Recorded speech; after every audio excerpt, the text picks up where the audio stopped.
เวลามาเฮือมาสานสาวลาวเขตนี้พี่น้องปูศาสตร์เป็นบอกให้แขกนางลินนางแอน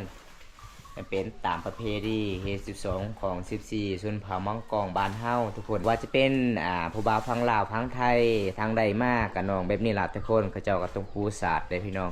ให้อยู่เฮือนอยู่ศาสตร์เอกลักษณ์เขตชนบทบ้านเฮาชนเผ่าบรูมังกรพี่น้องจะให้กินหยังปิ้งป้าโอ้ทุกคนเลยโอ้มาเยี่ยมยามมื้อนี้น้องก็สิปิ้งป่าพี่น้องสิยอผ้าขาวเป็นตามประเพณีทุกคนเลยเอกว่าคันมีผู้บ่าวมักหักเจ้านี่เจ้าเอาประมาณอายุเท่าใดน้อง20 ปีขึ้นไปส่วนสาวแวนเด้คันทายมีผู้บ่าวหักเจ้านี่ให้ฮอดอายุประมาณเท่าใดน้องเท่าใดก็ได้เนาะเขตชนบทหมู่บ้านนี่ส่วนหลายเขาเจ้าก็ต้องหาอนามัยหลักๆที่สุดอาหารบ้านเฮาทุกคนเป็นจังไดหลังจากที่พ่อไอ้พ่อเอาเมียใหม่แล้วไอ้พ่อก็ยังหักยังแพงอยู่บ่เจ้าบ่หักแพงเลยหลังจากอีเมเซียพอเอามีใหม่เลยแม่นบ่ซาแวนโอ้ทุกคนใครแต่เจ้ามีหมู่ใจดีเนาะสาวแวนแล้วก็ไปนอนอยู่เฮือนสาวแวนคือน้อง2คนไปเฮ็ดงานอยู่เวียงจันทน์บ่3 คนหมู่ของน้องก็คือกลับเบิดเลยบ่อ๋อพี่น้องเวลาน้องไปอยู่เวียงจันทน์ประมาณจักเดือน4 เดือนเป็นหยังที่สาเหตุน้องว่ากลับจากเวียงจันทน์ไปเฮ็ดงานอยู่พุ่นเป็นจังไดคือพอได้ยินข่าวๆในหมู่บ้านของน้องตอนค่อยไปเยี่ยมไปยามเจ้านี่ตอนเจ้ากลับมาค่อยได้ยินเขาว่าแต่ทีมิตรแล้วก็น้องไปเฮ็ดงานก็คืออยู่เวียงจันทน์เนาะเกี่ยวกับหัวหน้าลาวบ่เวียดนามหลังจากนั้นค่อยได้ยินข่าวเขาว่าหัวหน้าของน้องนี่อยากขายให้ผู้บ่าวจีนแม่นบ่อยากขายให้เฒ่าแก่จีน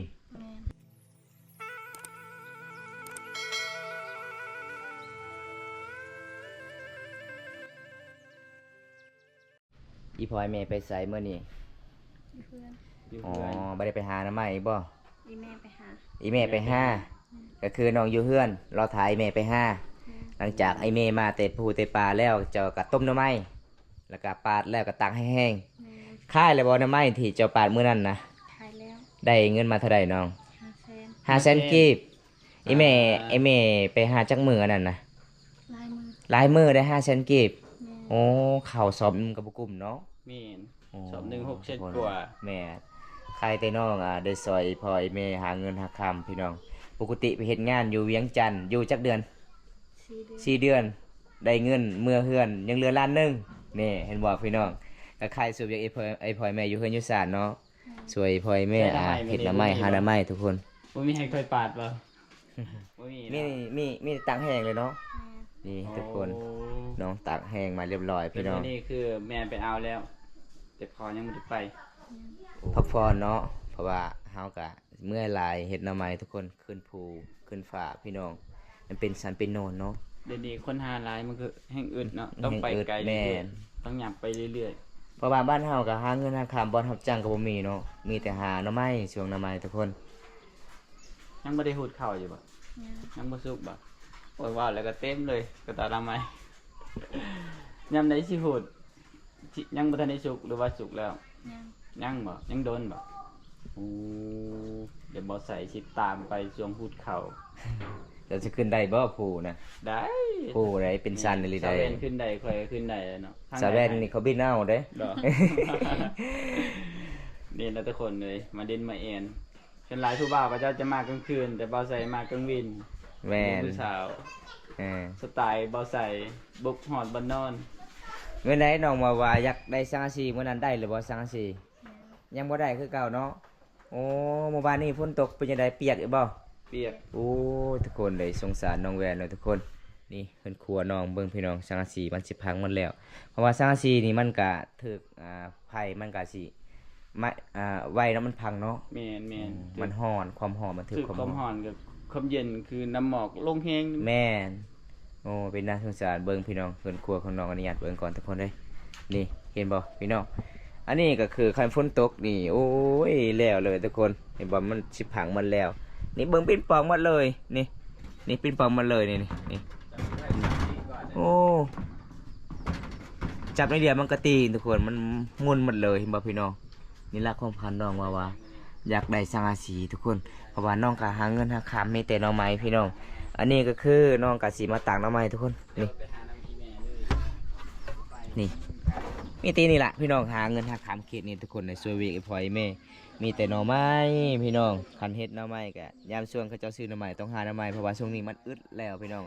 หลายหมู่บ้านมีแต่หาหน่อไม้มาขายพี่น้องเลยแล้วก็ตากให้มันแห้งพี่น้องอันนี้ก็คือเขาเจ้าก็มาตากให้มันแห้งแล้วพี่น้องนี่เห็นบ่หน่อไม้แห้งแล้วทุกคนประมาณชั่วนี้นี่พี่น้องจึงก็เจ้าซื้อได้เห็นบ่แค่เวลามันแห้งแล้วมันก็น่าเลยพี่น้องมันเบาดีทุกคนเลยอันนี้กับเบาะสุดๆก็ฮอด3 โลทุกคน ขอบมา3 โล สุดละมันเบาแห้งเลยมันหลังจากที่น้องตากแห้งบอกพี่น้องทางนั้นคำเคยสรุปแบบนี้ละทุกคนอ้าวเวลามาเฮือมาสานสาวเล่าวเขตนี้พี่น้องปูศาสตร์เป็นบอกให้แข่งนางลินนางแอนมันเป็นตามประเพณีเฮ12ของ14ชนเผ่ามังกรบ้านเฮาทุกคนเลยถามบอกว่าจะเป็นผู้บ่าวพังลาวพังไทยทางใดมากกับน้องแบบนี้ละทุกคนเขาเจ้าก็ต้องปูศาสตร์เลยพี่น้องให้อยู่เฮือนอยู่ศาสตร์เอกลักษณ์เขตชนบทบ้านเฮาชนเผ่าบรูมังกรพี่น้อง ทุกคนเป็นบ่ เรียบร้อยเนาะบัดนี้สาวธิไปใส่เจ้ามาลินแมนกับค่อยก้อนตอนนี้นะมีผู้บ่าวเลยบ่สิเบิ่งเอาไว้นะบ่มีบ่น้องอ๋อถ้าบ่มีผู้บ่าวเอาอ้ายนี่เด้อ อ๋อสาวธิสมมุติว่าคันมีผู้บ่าวมักหักเจ้านี่เจ้าเอาประมาณอายุเท่าใดน้อง20 ปีขึ้นไป หรือว่า20 ปีลงมา 20 ปีขึ้นไปเนาะ แต่คอย15เด้อเอาอยู่บ่ ส่วนสาวแวนเดคันทายมีผู้บ่าวฮักเจ้านี่ให้ฮอดอายุประมาณเท่าใดน้องเท่าใดก็ได้เนาะโอ้แค่จริงใจก็พอนี่ทุกคนคันอยู่บ้านเฮาถ้าเป็นแฟนบ้านเฮาก็คือต้องไปหาอาบัง อาบังก็คือหน้าไม้เด้อทุกคนเลยต้องเข้าใจนํกันพี่น้องเขตชนบทหมู่บ้านนี่ส่วนหลายเขาเจ้าก็ต้องหาหน้าไม้หลักๆที่สุดอาหารบ้านเฮาทุกคนหน้าไม้ก็มีบ่หน้าไม้ลายบ่มีเนาะหน้าไม้ไรก็มี ทำไมยังนะ ทำไมแบบไหนทำไมล่ะ อลาเลยอย่าเลยอย่าเลย เอาแล้วทำไมอลาเด้อบ่นี่ทำไมไหลได้ยินแต่ทำไมไหลเด้ ทำไมยังอ่ะเขาเฮ็ดอันนั้นเด้ เฮ็ดอะไร ลามเขาเนี่ยบางเขาลามหัน จัก ทำไมซ่อนบ่แม่นดอก เป็นอะไรทำไมนะมันแซ่บ มันแสบมันหนามันบางอะหลีเด้ โอ้แต่ทำชาวจิเนาะ กับชาวเวน เสาร์ที่เจ้าเข้าเรียนห้องใดบ่ได้เรียนหนังสือเลยบ่โอ้ อันนั้นจังเสร็จหาผู้บ่าว ก็คือข้อยได้ยินข่าวๆเขาว่าเจ้าเป็นลูกกำพร้าบ่น้องหลังจากอีเมเซียปะกะน้องตอนนั้นยังน้อยบ่ โอ้ ทุกคนเลย ตอนนี้อยู่กับไผกับพ่อบ่ พอตู้ อยู่น้ำพ่อตู้อันแล้วพ่อเด้ เอามีใหม่แล้ว จะบ่ได้เมื่อน้ำพ่อติ โอ้ทุกคน คนเลยแล้วก็อยู่น้ำพ่อเฒ่าไม่เฒ่า แม่ โอ้ อยู่นำกันเจ้าคนเนาะอยู่กันเจ้า5 คนโอ้เป็นจังไดหลังจากที่พ่อไอ้พ่อเอาเมียใหม่แล้วไอ้พ่อก็ยังฮักยังแพงอยู่บ่เจ้า บ่ฮักแพงเลย แล้วบ่เคยให้เงินบ่เคยเลย โอ้ โอ้ทุกคนเป็นน่าสงสารเนาะ อืม หลังจากที่แม่เสียปะเจ้ายังน้อยๆเลยบ่น้องโอ้ มีน้องจักคนแม่เสียหรือว่าคนเดียวเจ้า จะมีอ้ายเนาะน้องก็มี โอ้ โอ้ แต่ก็บ่ได้เมื่อ มี น้ำพ่อ 3 พี่น้องมี3พี่น้องเนาะโอ้3พี่น้องทุกคน บ่มีไผไปน้ำพ่อเลยบ่บ่มี หลังจากอีเมลเสียพอเอามีใหม่เลยโอ้พี่น้องแม่นบ่ซาแวนโอ้ทุกคนใครแต่เจ้ามีหมู่ใจดีเนาะ แม่ สาวแวนแล้วก็ไปนอนอยู่เฮือนสาวแวนโอ้ว่าลุงแล้วกับเป็นลูกเล่ร่อนเลยนะ แม่น การใช้ชีวิตเล่ร่อนเลยทุกคนเลย อาศัยอยู่น้ำคนอื่น ใส่อยู่นำคนอื่นเลย โอ้ ไอ้พ่อกับห้างโมแพงพี่น้องเป็นน่าสงสารเลยโอ้ พ่อยังอยู่บ้านเดียวกันบ่หรือว่าไปอยู่น้ำมันเมียโอ้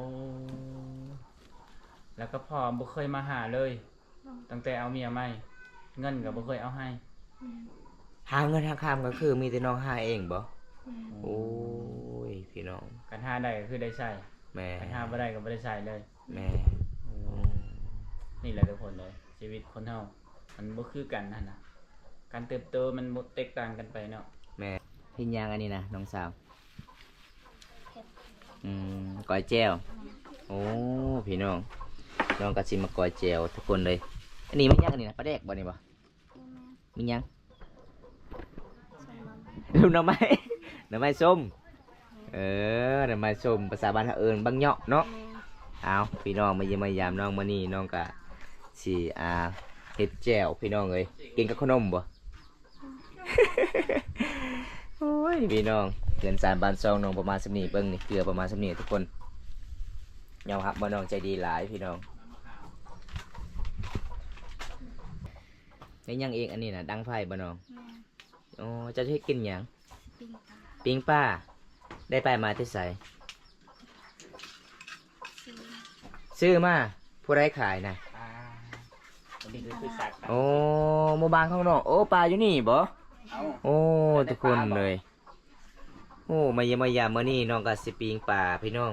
สิยอผ้าขาวเป็นตามประเพณีทุกคนเลยเอกลักษณ์ส่วนเผามังกรบ้านเฮาสาวแว่นคนสวยแต่มามื้อนี้สงสารน้องพี่น้องเอ้ยเพิ่นครัวช่างสีมันสิทำมาแล้วแม่นขนาดเกลือปิ้งนัวมันก็สิเบิดแล้วพี่น้อง ใหญ่ใจดีเห็นแล้วก็สงสารน้องเยอะทุกคน อืม ติดต่อทีมงานเขาได้นะ เป็นได้มาเล่นเมื่อคืนนี้ขอยเห็นเจ้าไปเล่นโทรศัพท์เจ้าเสียม Wi-Fi แม่นบ่ แม่ บ่มีเน็ตบ่น้อง บ่มีเน็ตอีกแล้ว โอ้พี่น้องเอ้ยใครแต่มีหมู่ใจดีเนาะให้เสื่อมเนาะ แม่ อ๋อ อันนี้ป่าจะไปใส่หมองเอาบ่ ป้ายังบันเจอนี่นะ ป่าชักก้างบ่ โอ้โห เขาเอิ้นอากาศเด้ อากาศสว่าง ตรังตรังหมู่บ้านเจ้าบ่เคยมีบ่ปลานี่บ่ทุกคน อันนี้ล่ะปลาสกางที่บนตาไปตึกเบ็ดพี่น้อง นั่นบ่ ได้หลายที่สุดปลานี่นะ ไปบ่มื้ออื่น ไปก็ไป นี่พาสะเวนไปนำ แม่นบ่ไปบ่ชาวแวนมองใดพาค่อยไป บ่มีบ่นี่เนาะ บ่มี มีไปตึกศิลาน้องพุ่นล่ะ โอ้ เอาพี่ ชาว น้ แว อง นเคยไปตกเบ็ดอยู่บ่ บ่เคย ถ้าบ่ใส่ไปนี่ก็คือครั้งแรก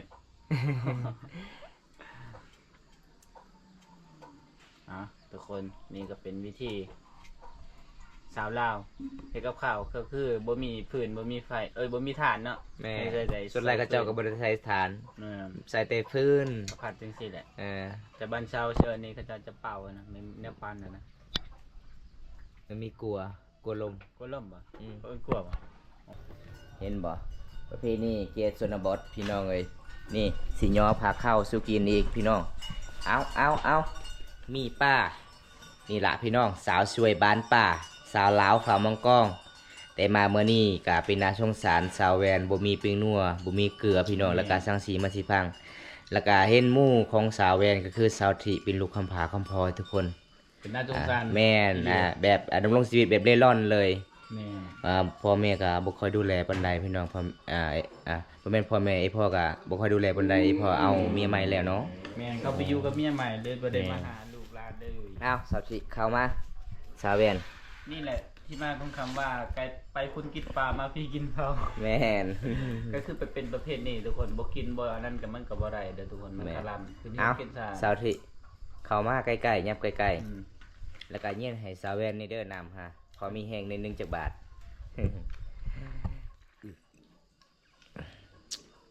โอ้ยยอมหับเลยทุกคนบ่ใจดีนี่อาหารบ้านเฮามีหยังก็ย่อซ้ำนั้นทุกคนนี่อันนี้ก็คือปลาพี่น้องนี่ก็คือเจมมักพริกพี่น้อง บ่แม่นปลาธรรมดาเลย ปลาธรรมศาสตร์ ป หา ลาย า ส กได้ ก้าง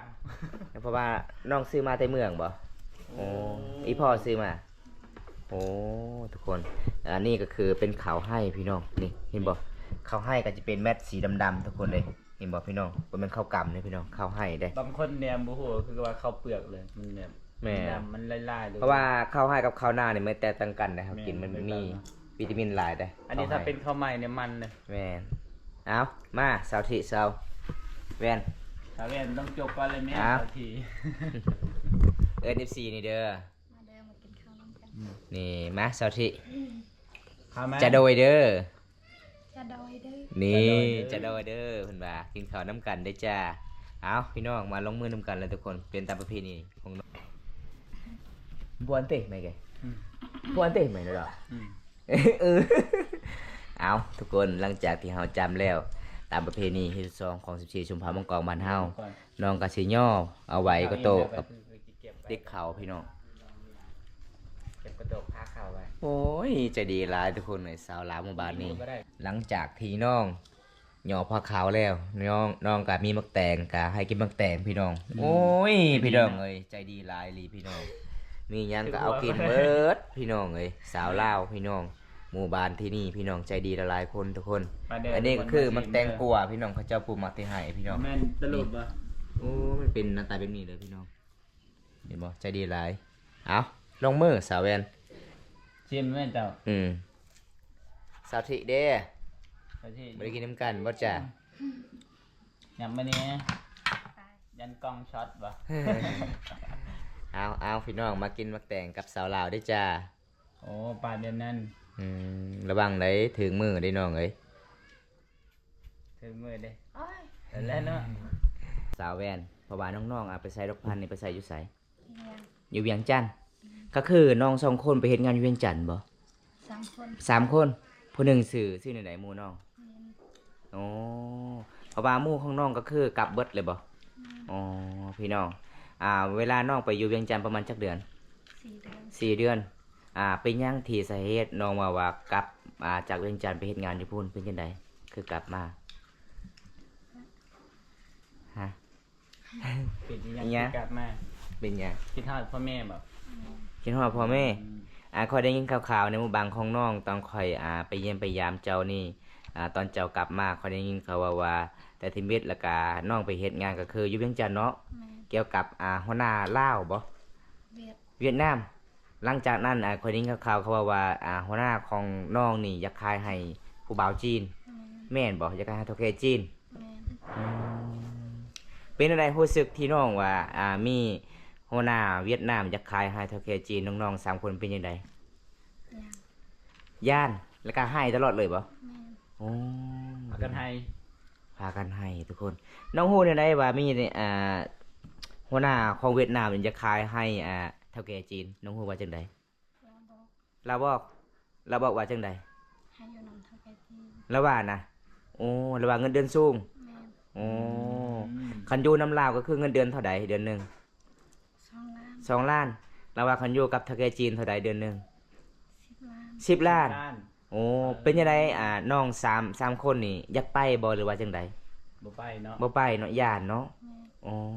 ย พากันให้เลย พากันให้โอ้หลังจากที่หัวหน้าของน้องบอกว่าอีกประมาณยังจักมือว่าสิไปอยู่กับเฒ่าแก่จีนแล้ว 3 ยัง3มื้อแล้ววะสิไปอยู่กับเฒ่าแก่จีนอีกเด้อโอ้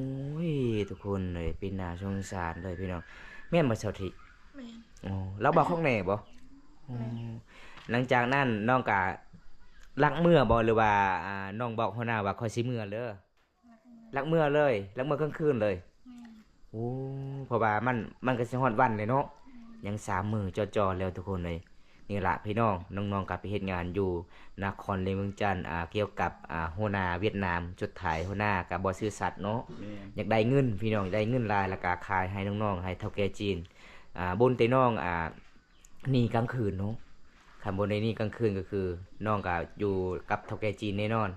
เพราะว่าบางคนก็มักไปอยู่กับเฒ่าแก่จีนในบางคนเลยเป็นหยังน้องคือบ่ไป ย่านเนาะ แม่ อ๋อย่านไปแล้วก็ย่านบ่ฮู้จักทางเมื่อเนาะ แม่ อ๋อเพราะว่าน้องๆน้องอายุ16 ปี15 ปีอันนี้16 ปี แม่ หมู่เจ้าผู้หนึงเด้อยู่จักปี 15คือกัน โอ้ ก็คือน้อง3คนเดือนหนึงก็รวมทั้งหมดก็30 ล้านเนาะ โอ้ พี่น้องเอ้ย ไปครั้งแรก ไปครั้งแรก ก็ถึก เฒ่าแก่จีน กับแกเวียน เฒ่าแก่เวียด แม่ ขายให้เฒ่าแก่จีน แม่น โอ้ แต่เก้น้องไปคืออายเห็นกับสาวถึงบ่ แม่ สาวถึงไปไสบัดนี้สาวถึงน่ะ เราไปเฮ็ดเวียกสวนกล้วย สวนกล้วยอีก อืม ส่วนน้องนี่เราปะอยู่ไส เราบ่ได้ปะให้แยกกัน แยกกัน แยกมึงเฮ็ดเวียก โอ้ตอนน้องๆไปเฮ็ดงานนี่ก็คือแม่นผู้ใดติดต่องานนะแม่นสาวเทิงบ่ฮู้จัก มีหมู่บอกว่ามีงานเฮ็ดอยู่นครหลวงน้องก็เลยไปโอ้ยทุกคนเลยเดี๋ยวนี้ยังคิดสิไปต่อบ่บอลน้องเฮ็ดกับเฒ่าแก่เวียดนามนะยานแล้วโอ้ยานเฒ่าแก่ขายให้เฒ่าแก่จีนเนาะเพราะว่าส่วนหลายก็ลาวๆหลายๆคนชาวลาวมักไปอยู่กับเฒ่าแก่จีนก็มี แต่ส่วนเฮาเป็นคนบ้านนอกบ้านนาเนาะบ่กล้าเนาะทุกข์กะยาบ้านเฮาแล้วน้อง แม่ โอ้ยทุกคนเลย เกือบเฒ่าแก่จีนเอาไปแล้วยัง3 มือ ด ดียังไวตัวท่าน แม่คันน้องไปกับตะแคจีนน้องฮู้หมดภาษาจีนวิชิวาชิวา อ้าวนี่ พี่น้องเอ้ย แล้ว เมื่อวานน้องเมื่อแต่เฮ็ดงานแต่เวียดนครเรืองจันทน์นี่น้องนี่มาประมาณจักโมงเวลากลางคืนน้อง 8 โมง 8 โมงกลางคืนนี่บ่ฮอดเซโนประมาณจักโมง เฮาบ่ได้มื้อสิโลเฮาหาเฮ็ดเวียกแล้ว โอ้นี่แต่บอลจุดนั้นแล้วก็ไปหาวิกตอร์อีก แม่ อ๋อแล้วก็อยู่นำเฒ่าแก่ผู้ใดอีกเฒ่าแก่ลาวอีกบ่ แม่ เป็นได้เฒ่าแก่คนใหม่นี่ใจดีบ่ ใจดี อ๋อแล้วว่าในใดที่น้องก็เคยเล่าบ่ให้เฒ่าแก่คนลาวฟังว่าเฮาอยู่กับเฒ่าแก่เวียดนามจะใครให้เฒ่าแก่จีนน้องเล่าบ่ เคย อ๋อแล้วว่าจังใด แล้วว่าน่าสงสารแฮงเราก็ให้เฮาอยู่อันเดือนหนึงแล้วเราก็หาเวียกให้เฮาต่อ โอ้ แสดงว่าเราก็บ่มีงาน แม่ แล้วเขาอันน่ะเก็บไว้ซื่อ อืม ๆ พี่น้องเอ้ยใครที่มีคนใจดีใจบุญเนาะ นี่ มาเก็บไว้น้องพี่น้องคันบ่มีผู้ใหญ่ใจดีใจบุญมาเก็บไว้อยู่นครหลวงก็คือเขานำนักจิตทันนี่เนาะ แม่ น้องทุกคนเลยนี่แหละพี่น้องหลังจากได้เงินแล้วขาจ้างรถก็กลับเลยโอ้พี่น้องเอ้ยกลับเป็นน่าสงสารพี่น้อง ถ้ามีคนชวนไปนี่สิไปอีกบ่ไปเวีง ยานแล้ว บ่ไปแล้ว สิบ่ลงเสือคนง่ายเลยเนาะวันนี้เนาะ สิเอาผัวเลยเนาะ เอ้ยมีคนมักก็สิเอาพัวอีกทุกคนเลยน้องก็สิลาบแล้วกับผู้บ่าวจีนพี่น้องกับผู้บ่าวเวียดนามเพิ่นว่าเพราะว่าน้องก็อายุยังน้อยแน่ไปเฮ็ดงานก็คือตั้งใจหาเงินหาคำเนาะ แม่ สาวเวียกเอพอเอเมทุกคนสาวที่สาวแวนมื้อนี้มาเยี่ยมมาหยามบ่มีหยังหลายเด้อมื้อนี้อายกามาทำถามข่าวๆเรื่องราวน้องที่ไปเฮ็ดงานอยู่นครหลวงเวียงจันทน์เนาะอยู่กับเฒ่าแก่เวียดนามสุดท้ายเกือบไปอยู่กับเฒ่าแก่จีน น้องก็เลยพูดทันน้องก็เลยหนี่ที่พี่น้องเอ้ยเพราะว่าน้องอายุยังน้อยเนี่ยบ่กล้าไปเฮ็ดเวียกทางนั้นพี่น้องตอนนี้น้องก็ช่วยเวียกเอพออยู่แม่อยู่เฮือนอยู่ซ่านพี่น้องหาหน้าไม้หาเงินหาคำทุกคน คลิปนี้กับบุมีหยังหลายสิพา FC ได้รับชมแต่ตอนจนจบก็ขอให้อยู่ดีมีแห้งเมื่อสุขูสุขคนบ่ว่าจะเป็นพี่น้องเฮาในประเทศต่างประเทศเด้อคลิปหน้ากับพบกันใหม่ขอกล่าวคำว่าสบายดีบ๊ายบาย